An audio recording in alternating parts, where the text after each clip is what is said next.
Hey guys, and welcome to a showdown between the mighty warriors Logic and Biblinton. These guys have played quite a lot up against each other, and it's certainly going to be a bit of a grudge match, as we do have Logic's favourite Dowie facing off against Biblinton's Empire. It looks like he's abandoned his chaos ideals and turned to the side of light.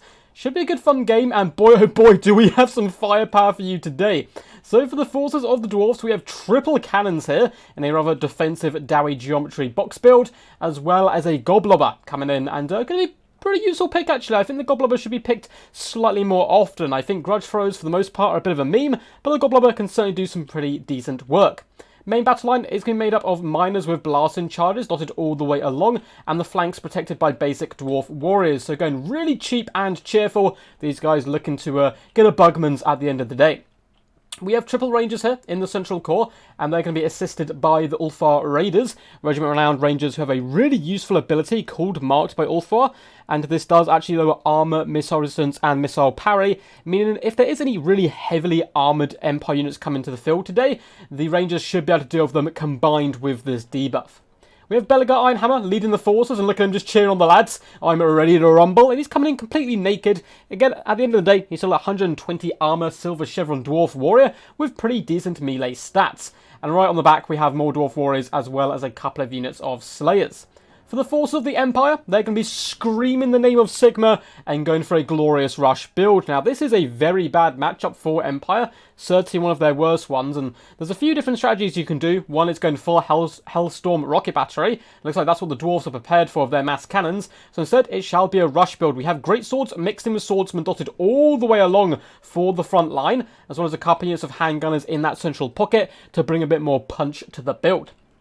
We also have halberds, and you may be wondering why on earth would you bring halberds to a Dowie fight? These guys are anti-large troops, but luckily they also have armor piercing. There's some pretty big old mighty spikes here on the halberds, and they should be able to pierce through the dwarvish armor.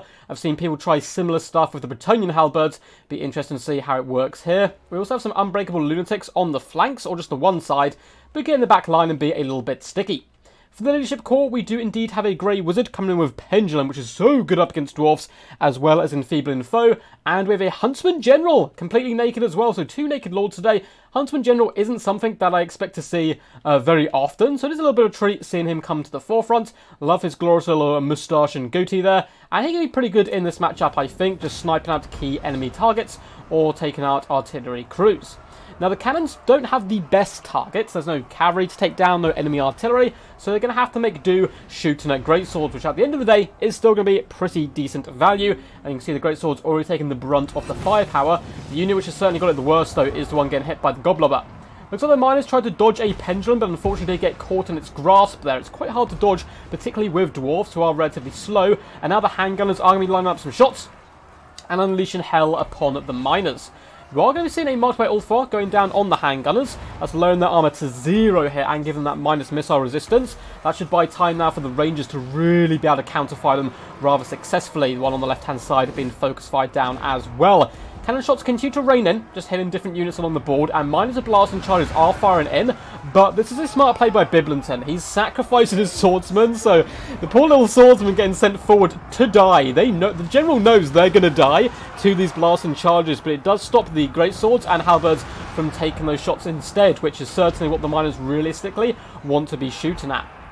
Rangers are doing a good job just peppering down at the enemy backline for now, but the greatswords have engaged, and they're going to be having a great time up against miners. They should be able to carve them apart with their mighty swords, but the problem is all of these axes, blasting charges, and cannon shots coming in is what's going to be really scary here for the forces of the Empire. Handgunners at both sides are starting to get forced off due to the superior accuracy here of the dwarvish folk, and all the artillery pieces are still happy and firing. You can see the Empire player not panicking whatsoever, just slowly moving around those flank overloads to start harassing the back line.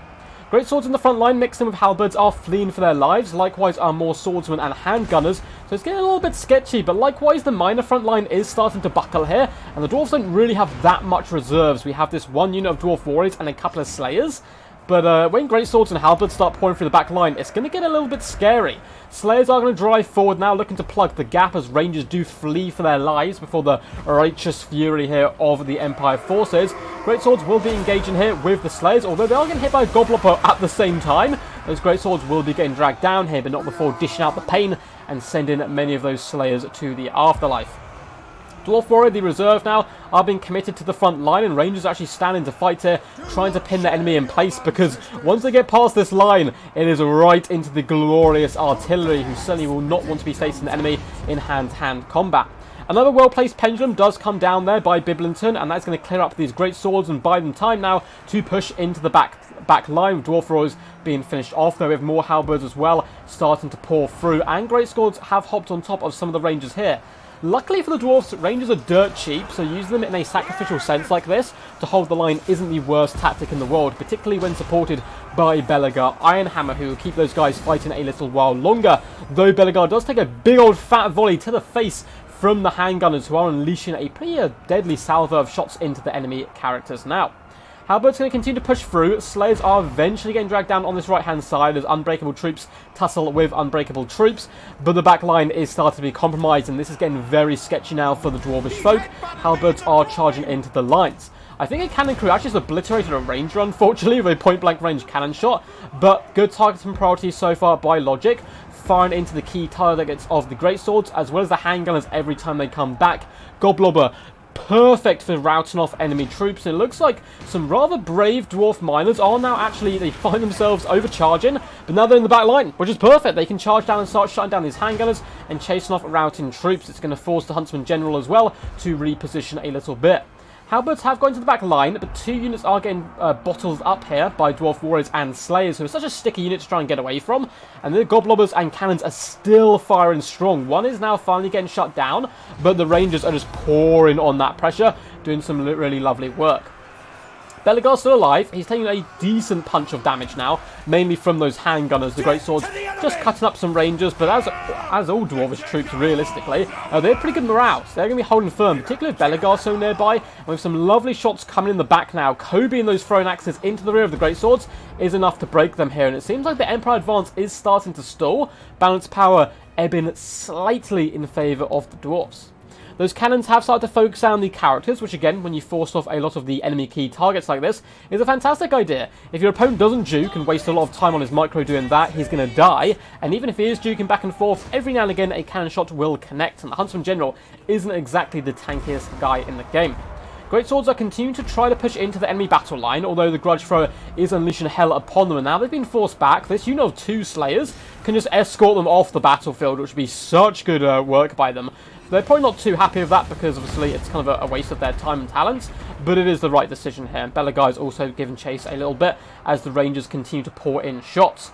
Once again, we see these Rangers use as a holding tool to pin in the halberds, buying time for the cannons to shoot and their Ranger brethren to crossfire and save the day.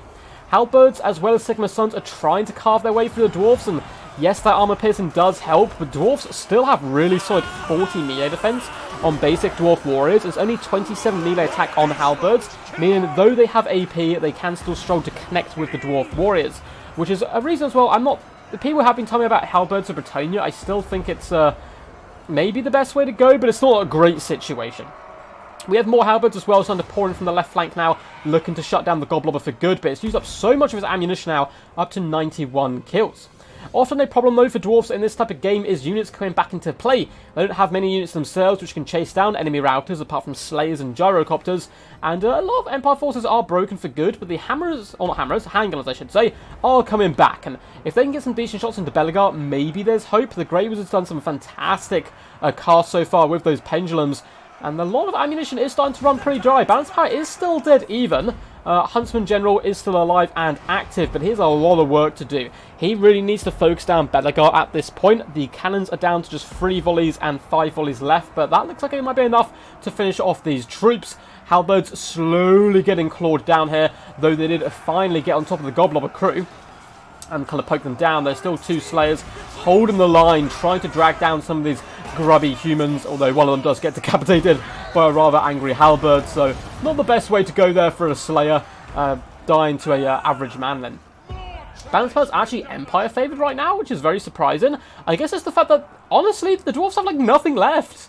All their ammunition's running dry, Rangers are out of ammo as well. This is quite a close fight still. These halberds have a good opportunity, as well as these greatswords, if they can get in, to dish out the damage to all of these dwarvish units. The problem is, there's just enough ammo left on these Rangers and cannons to force off these rallying units of greatswords. We have 20 here and 31, which could be pretty key.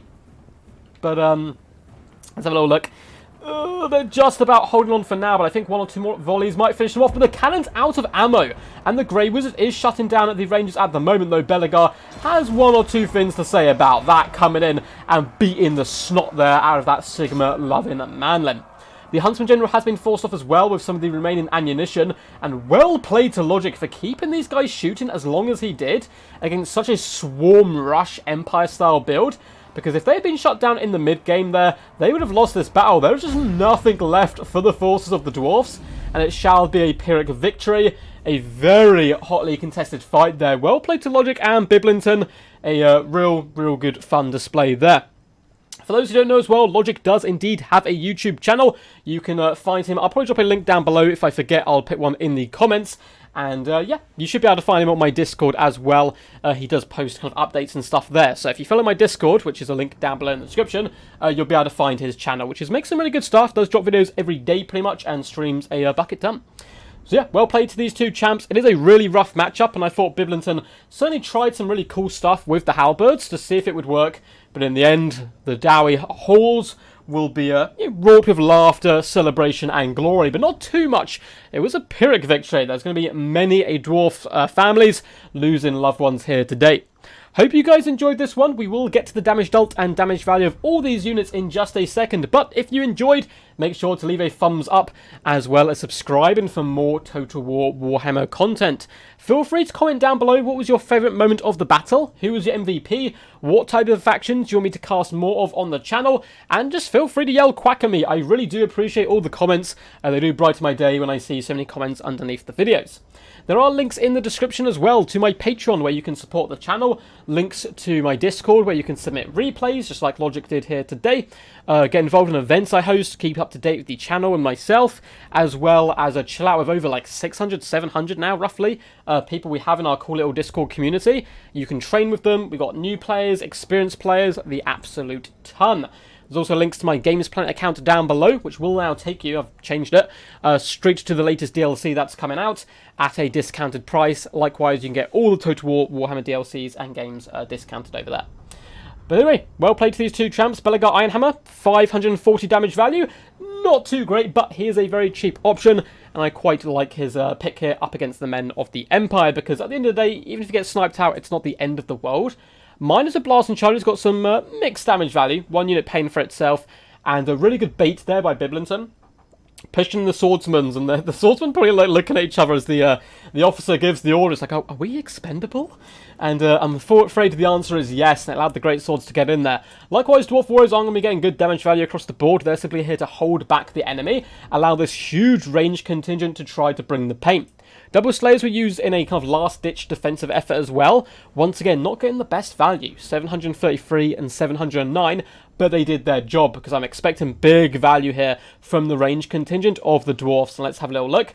500 from the Rangers, okay, not terrible, because they are very cheap. 800, 1015 damage value from a unit of Rangers is pretty disgusting work there, and the All-Far Raiders themselves getting 1000 value as well. As for the cannons, 689, 1099, and 629 damage value apiece, and the Gobblobber 972. So it was relatively well spread out, the damage value, but the range contingent certainly bringing the pain. As for Biblington, the Huntsman General, only 566 damage value, but much like Belegar, he is a cheap option, so at the end of the day, it doesn't matter too much on how he performs. The Grey Wizard got nearly 700 damage value. Some really well-played pendulums open up pockets of space for great swords to pour into. And the poor swordsman, yeah, 12 damage value, 23 damage value, 321. Not a good day for them. How did the halberds fare? This is something I'm really excited to actually look into.